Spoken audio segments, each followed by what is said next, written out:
इतिहास में ऐसे बहुत से मुस्लिम कवि भी हुए हैं जो मुस्लिम होते हुए भी अपनी धर्म की परवाह न करते हुए भी हिंदू देवी देवताओं के प्रति जिनकी आस्था रही है। ऐसे ही भक्त कवि हैं रस खान, जो कृष्ण के अनन्य उपासक, श्री कृष्ण के अनन्य भक्त थे। उन्होंने एक पुस्तक की रचना, वैसे 2 पुस्तकों की रचना उन्होंने की है। ये पहली पुस्तक उनकी है रस खान सुजान, और एक और पुस्तक है उसका नाम है प्रेम वाटिका। तो प्रेम वाटिका और रस खान सुजान इनकी 2 कृतियां हैं। ये दोनों कृतियां रस खान ग्रंथावली में संकलित है। तो ये रस खान ग्रंथावली से आपकी पुस्तक में ये सवैये और कवित्व 2 छंदों में आपके पास आपको पढ़ने के लिए आपके पाठ्य पुस्तक में ये है सम्मिलित है। तो सबसे पहले हम सवैये को पढ़ते हैं। पहला सवैया है। मानुष हो तो वही रस खानी बसो ब्रज गोकुल गाँव के ग्वारन, जो पशु हो तो कहाँ बस मेरो चरो नित नंद की धेनु मझारन, पाहन हो तो वही गिरि को जो धर्यो कर छत्र पुरंदर धारन, जो खग हो तो बसेरो करो मिली कालिंदी कूल कदम्ब की डारन। तो रस खान कवि कहते हैं कि मानुष हो तो वही रस खान, माने अगर मेरा अगला जन्म मनुष्य में हो, मनुष्य योनि में हो, तो मैं कहाँ निवास करूं? बसों ब्रज गोकुल गांव के ग्वाल, ब्रज और गोकुल के गांव के ग्वालों के बीच में ही मैं निवास करूं। माने ब्रज और गोकुल के गांव के जो ग्वाले हैं उनके मध्य में ही मेरा निवास हो, ये मेरी इच्छा है अगर मेरा अगला जन्म मनुष्य का हो तो। और जो पशु हो तो कहाँ बस मेरो। आगे रस खान कवि कहते हैं कि अगर मैं अगला जन्म पशु का प्राप्त करूं तो उसमें भी मेरा कोई बस नहीं है। मैं पशु ही बन सकता हूं, लेकिन मेरी अभिलाषा है, मेरी इच्छा है कि चराऊं नित्य नंद की धेनु बचारन, मैं नित्य मैंने प्रतिदिन नंद बाबा के गायों के झुंड में ही चरता रहूं। यानी पशु की योनि प्राप्त करके भी, पशु का जन्म प्राप्त करके भी मैं ब्रज और गोकुल के मध्य रहते हुए नंद बाबा के गायों के मध्य में चरता रहूं। और पाहन हो तो वहीं गिर को, रस खान आगे कहते हैं कि अगर मैं दुर्भाग्यवश पत्थर बन जाऊं तो भी मुझे कोई चिंता नहीं है, लेकिन मैं उसी पहाड़ का पत्थर बनूं, उसी गोवर्धन पहाड़ का पत्थर बनूं जिस गोवर्धन पर्वत को भगवान श्री कृष्ण ने पुरंदर यानी इंद्र के कारण, इंद्र के क्रोध के कारण जब घनघोर वर्षा हो रही थी तो उस घनघोर वर्षा से गोकुल वासियों की रक्षा के लिए उन्होंने अपने उंगली पर अपने हाथ से उठा लिया था, अपने हाथ से अपनी उंगली के सहारे उठा लिया था। तो उसी गोवर्धन पर्वत का मैं पत्थर बनूं अगर मेरा अगला जन्म पत्थर के रूप में हो तो। और जो खग हो तो बसेरे करो मिली कालिंदी कूल कदम्ब की डाली। और अगर मेरा अगला जन्म पक्षी के रूप में हो तो मैं कहाँ निवास करूं? कालिंदी कूल कदम्ब की डाली। कालिंदी जमुना को कहते हैं, कालिंदी कूल, कालिंदी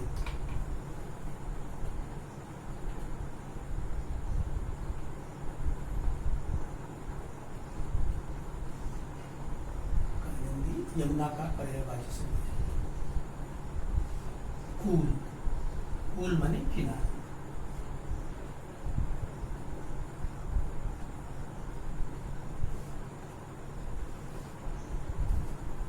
शब्द है डारन, डारन माने डालों पर।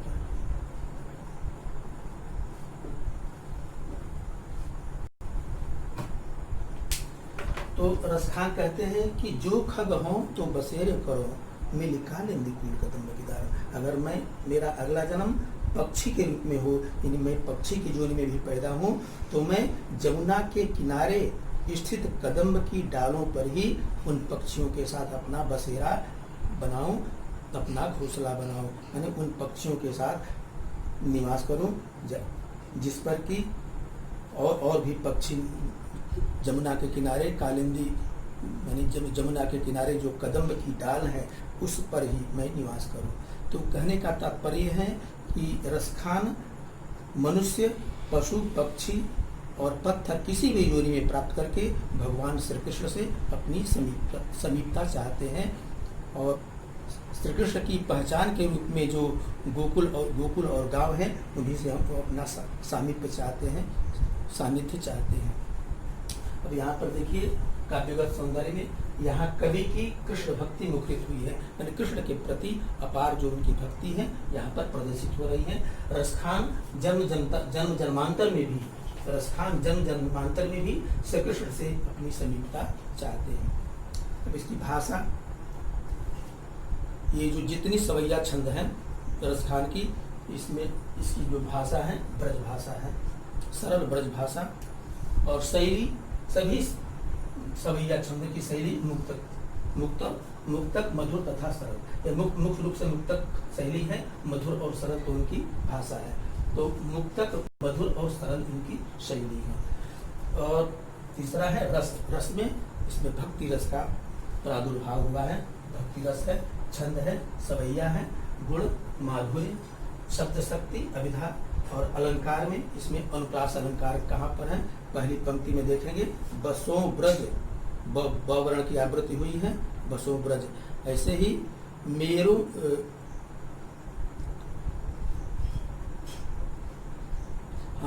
अंत में है कालिंदी कूल कदम्ब, मानी क वर्ण की आवृत्ति हुई है, तो यहाँ पर अनुप्रास अलंकार है। तो कुल मिलाकर के ये पूरे जितने सवैया छंद हैं इसकी भाषा, शैली और छंद ये सब एक जैसे हैं, शब्द शक्ति भी एक जैसे हैं, गुण में कभी अंतर है उसको में हम बताइए। अलंकार में भी कहीं पर अनुप्रास अलंकार है, कहीं इसलिए से अलग अलग अलंकार हैं। तो अलंकार के बारे में भी हम अलग अलग छंदों के बारे में बताएंगे। सवैया क्रमांक 2 दूसरा पद है। आज गई हुति भो रही हो रस खानी रही वही नंद की भौ नहीं, वाको जियो जुग लाख करोड़ जसोमति को सुख जात कहो नहीं, तेल लगाई लगाई के अंजनी भौ है बनाई बनाई ठिठौ नहीं, डारी हमेल निहार निहारत भारत जो कुछ कारत छोहन। इस सवैये में श्री कृष्ण के प्रति जो माता यशोदा है उनके वात्सल्य का अनुपम वर्णन किया गया है। माता यशोदा श्री कृष्ण से कितना प्यार करती है, इस बात को एक गोपी अपनी सहेली से कहती है। क्या कहती है कि आज गई हुति भो रही हो, हे सखी आज मैं सुबह सुबह ही रई मन का मतलब कि उसके प्रेम में रम करके, यानी श्री कृष्ण के प्रेम में अनुरक्त होकर के आज मैं सुबह सुबह ही नंद बाबा के भवन ही माने घर गई थी। भवन है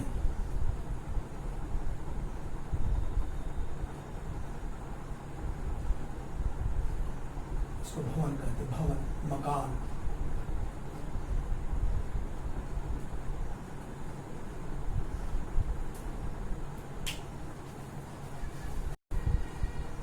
तो एक सखी दूसरे सखी से करे कि हे सखी आज मैं श्री कृष्ण के प्रेम में अनुरक्त होकर के सुबह सुबह ही मैं नंद बाबा के मकान, नंद बाबा के घर पहुंची थी। वाको जियो जुग लाख करोड़ जसोमति को सुख जात न कहो, माने उसका जो पुत्र है श्री कृष्ण लाखों करोड़ों वर्ष जिए।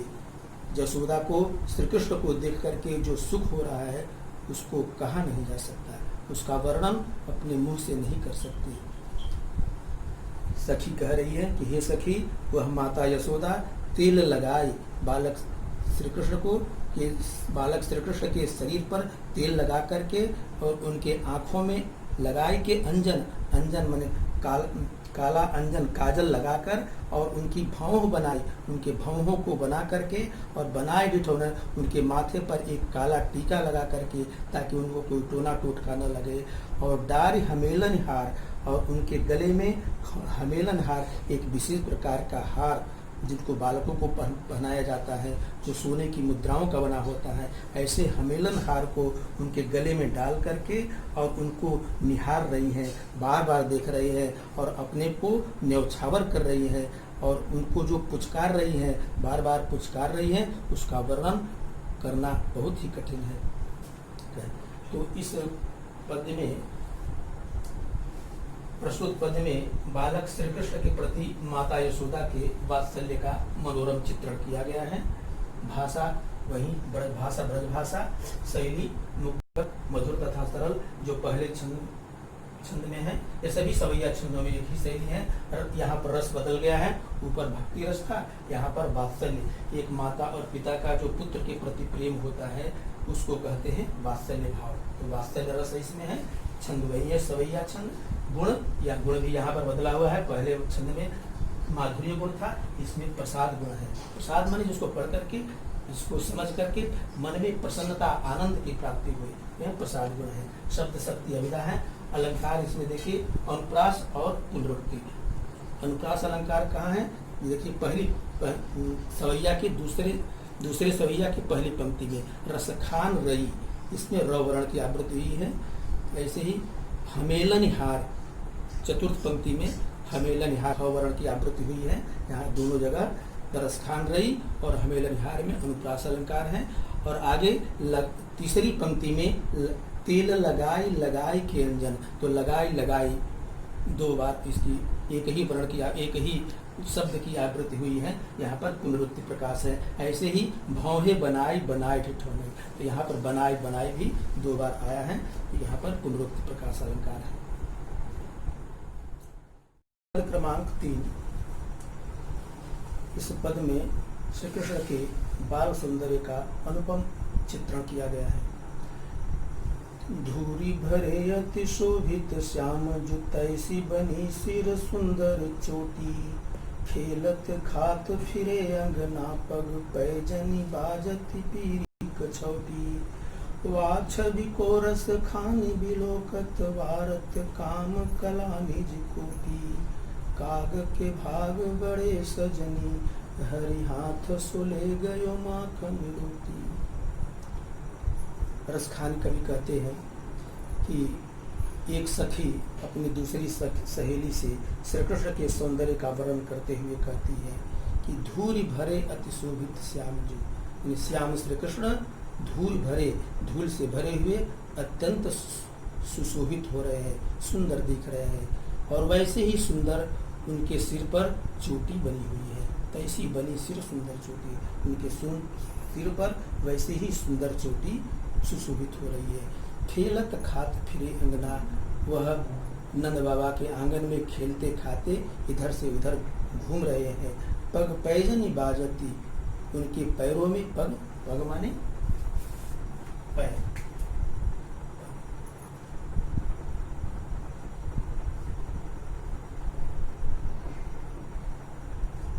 पैजनी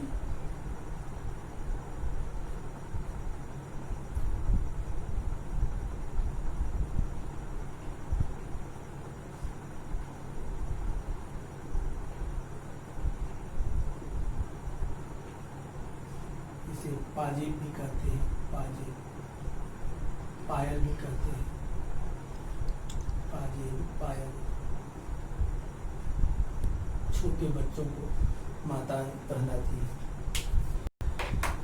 तो खेलत खात फिरी अंगना, नंद बाबा के आंगन में वह खेलते हुए और खाते हुए इधर से उधर टहल रहे हैं, घूम रहे हैं। उनके पैरों में पैजनी पाजेब बज रही है और पीली पीली का मतलब पीली कछौती माने उनका वह पीली कच्छा पहने हुए हैं। वाह छवि को रसखान कवि कहते हैं कि उस सुंदरता को, श्री कृष्ण के ऐसी सुंदरता को देख करके भारत काम कला निज कोटि, कामदेव अपनी करोड़ों कलाओं को न्यौछावर कर रहे हैं। इन कामदेव की करोड़ों कलाएं उनकी श्री कृष्ण के सौंदर्य के आगे फीकी लग रही है। आगे रसखान कवि कहते हैं कि काग के भाग बड़े सजनी हरि हाथ से ले गए माखन रोटी। एक सखी दूसरी सखी से कह रही है कि हे सखी, वह कौवे का भाग्य बहुत ही बड़ा है, यानी वह कौवा बहुत ही भाग्यशाली है जो हरि यानी श्री कृष्ण के हाथ से माखन रोटी लेकर के भाग गया।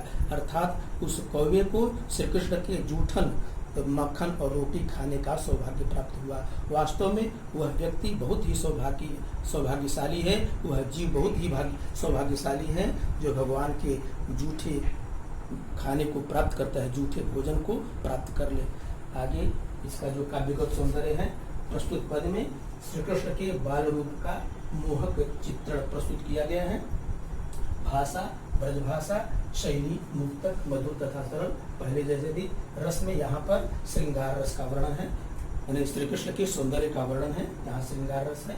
छंद सवैया है, गुण माधुर्य, शब्द शक्ति अभिधा, अलंकार अनुप्रास। यहाँ पर अलंकार में विशेष रूप से इसमें अनुप्रास अलंकार है। पहली पंक्ति में सवैया क्रमांक 3 के पहली पंक्ति में शोभित श्यामजू स्वर्ण की आवृत्ति हुई है।